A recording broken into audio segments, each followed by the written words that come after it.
पाकिस्तान की इकॉनमी बेहतर हो रही है। पिछले एक साल से मैं बयान करता आ रहा हूं, जब पाकिस्तान की इकॉनमी बेहतर होगी तो उसके साथ साथ बैंक के इंटरेस्ट रेट नीचे गिरेंगे। 15% से भी बैंक इंटरेस्ट रेट नीचे आएगा, ये मेरी प्रेडिक्शन थी। एंड अब स्टेट बैंक ऑफ पाकिस्तान ने नोटिफिकेशन जारी कर दी और ऑफिशियली पाकिस्तान के बैंक इंटरेस्ट रेट 13% पे पहुंच गए हैं। लेकिन ट्विस्ट यहां पर खत्म नहीं होता, क्योंकि जितने भी बैंकर्स हैं उनके पास नॉन ऑफिशियल ऑर्डर है कि कोई भी नया अकाउंट आते आपने 8% से ज्यादा पे नया अकाउंट ओपन नहीं करना। यकीन नहीं आता तो किसी भी बैंक जा सकते हैं, इस वक्त आपको अंदाजा हो जाएगा कि 8% से ज्यादा पे आपका कोई भी अकाउंट ओपन नहीं करेगा। इसका मतलब जो हमारी इकोनॉमी की सूरत हाल है इस वक्त 8% इंटरेस्ट रेट ही हमें सूट करता है।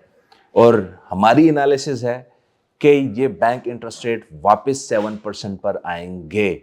और हमारी प्रेडिक्शन और हमारा एनालिसिस कभी गलत नहीं हुआ। यकीन नहीं आता तो आप 90s के किसी भी चैनल्स पे, किसी भी प्लेटफॉर्म पे जाके वेरीफाई कर सकते हैं। साल पहले से हमने प्रेडिक्ट किया था कि 15% से भी कम होंगे और हो गए हैं, और मजीद भी इंशाल्लाह नीचे आएंगे। 7% तक प्रेडिक्शन है कि ये बैंक इंटरेस्ट रेट नीचे गिरेंगे। अब बैंक इंटरेस्ट रेट नीचे होते हैं तो इसका फायदा क्या है, बात करते हैं। लेकिन उससे पहले मैं बताता चलूं, मैं हूं ज़हीरुद्दीन बाबर 9 की स्टूडियो से।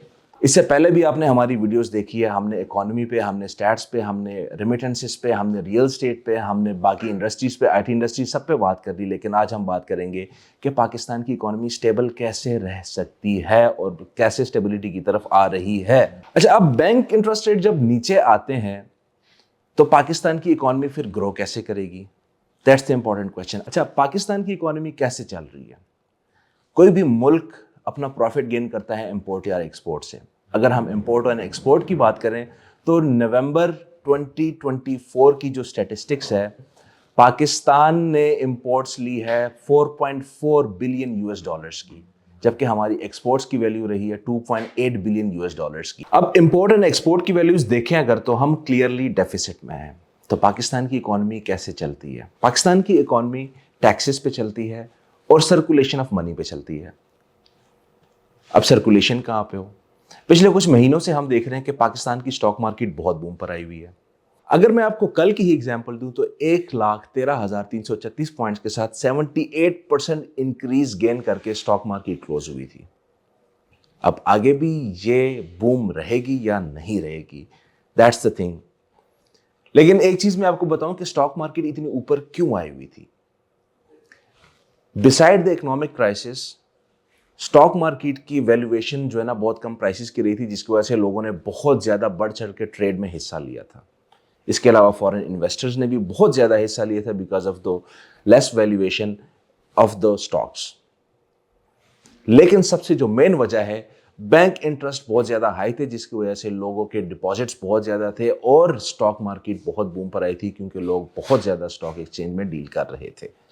अब जब बैंक इंटरेस्ट नीचे आएंगे तो वो वाली सर्कुलेशन खत्म हो जाएगी। लेकिन बात तो यह है कि ये तो फिर भी लॉस है पाकिस्तान के लिए। No, it's not a loss.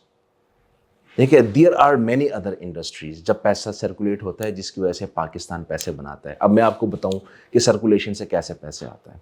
Annually Pakistan सिर्फ रियल एस्टेट मार्केट से 200 अरब रुपया, 2 बिलियन रुपीस सिर्फ टैक्सेस और फीसिस से बनाता है रियल एस्टेट में।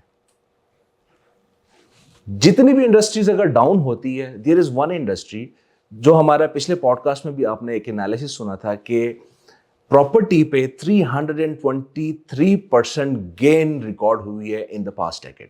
जहां पे बैंक इंटरेस्ट रेट नीचे आएंगे वहां पे रियल एस्टेट मार्केट मजीद ग्रो करेगी। And there is no other ultimate industry but real estate to park your money. So उम्मीद करता हूं कि आज आपको मेरी वीडियो अच्छी लगी होगी, आज आपको मेरी बात की समझ भी आई होगी। But stay tune with us, क्योंकि इससे अगले टॉपिक्स आ रहे इससे भी ज्यादा informative regarding the real estate, regarding the economy of Pakistan. Subscribe to our channel and follow our social media platforms.